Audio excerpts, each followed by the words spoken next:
Imagine yourself not so long from now. You're hard at work, trying to meet a deadline, you're in the zone.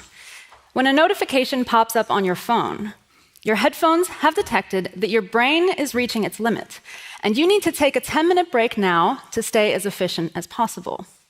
So you tab out of your document, and instead of going outside to touch some grass, like you probably should, you head over to your favorite social media platform to do a bit of scrolling. You see an ad for a product that you've had your eye on for a few days, but you hadn't quite decided on buying it yet. And because you're a bit tired and you fancy a little treat, after all, you've worked hard today, you go ahead and you buy it. You get up, you stretch, and you sit back down feeling refreshed.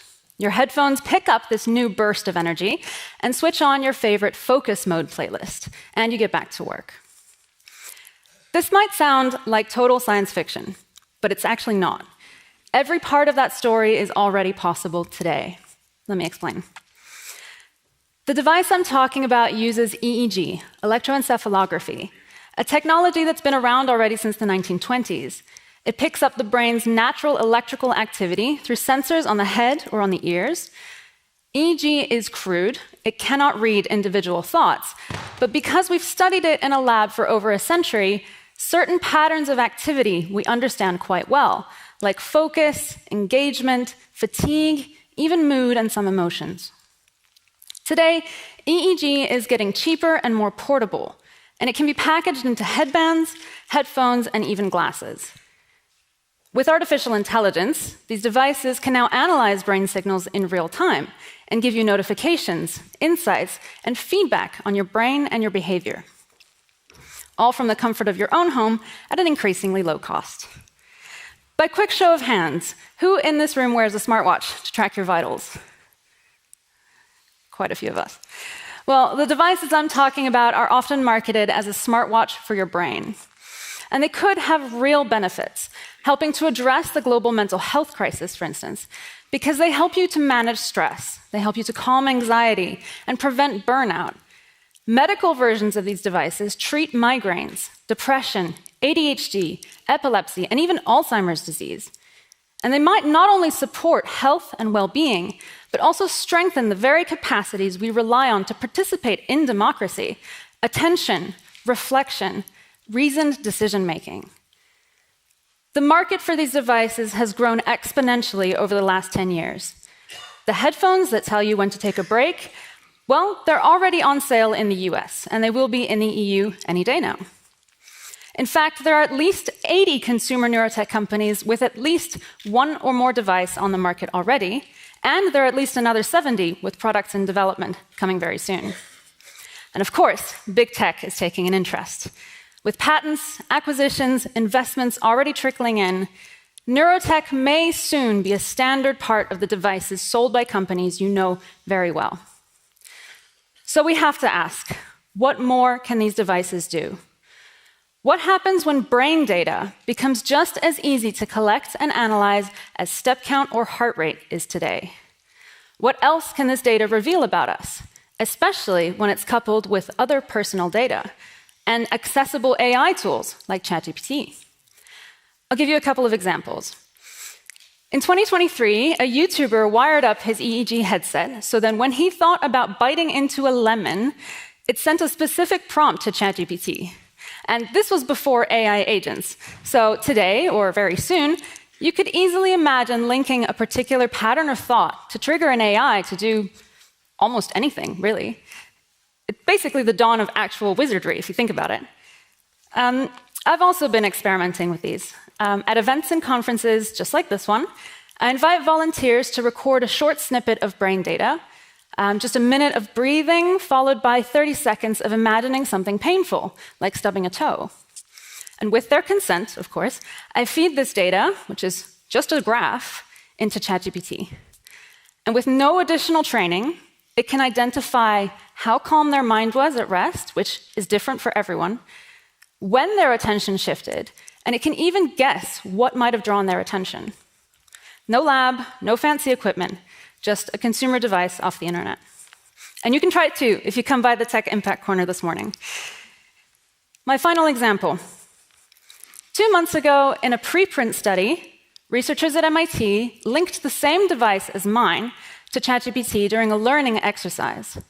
If users lost focus or got overwhelmed, the AI adapted the content in real time to boost their engagement and keep them focused. And this is called neuroadaptive learning. And it could be the next big wave of personalized computing and the human-machine interaction after AI. In my story, I said that a social media platform pushed an ad for something you'd had your eye on. What I left out is that the platform knew from your headphones that you were in a vulnerable state. You were tired, and thus you were more likely to buy the product. Already today, neuromarketing techniques use psychological insights to design more effective advertising. Social media platforms tailor your feed based on what you linger, what you like, and what you share. Disinformation uses emotional triggers to polarize opinions and destabilize democracies. Content algorithms are already a problem. So imagine these platforms turbo-boosted with your brain data, subtly adapting to your innermost, even subconscious mental state, to deliver content exactly how and when it will be most impactful for you. What if that ad wasn't for a product, but for a political party? Imagine pre-election advertising that adapts its messaging in real time based on how you feel when you see it. Imagine disinformation campaigns delivering narratives based not only on demographics and browsing history, but on your innermost fears, measured directly from your brain. Imagine you live under an authoritarian government that is monitoring your emotional reaction to propaganda, searching for signs of dissent in your subconscious, all through your headphones. You might be wondering how realistic this all is. You might be thinking, who would ever allow something like this to happen? Around the world, companies are beginning to use sensors built into helmets and hats to track the fatigue of pilots, miners, and truck drivers to make sure they're not falling asleep, which seems entirely reasonable given they're in such high-risk jobs. But a few years ago, a school in China piloted EEG headbands to monitor students' attention during class. And this raised serious concerns, both inside and outside China, and it was shut down. But it forces us to face a difficult question. Where do we draw the line between acceptable and unacceptable cognitive monitoring? And what happens when the tech becomes more mainstream, integrated into the wearable devices we already use every day, especially when big tech gets involved?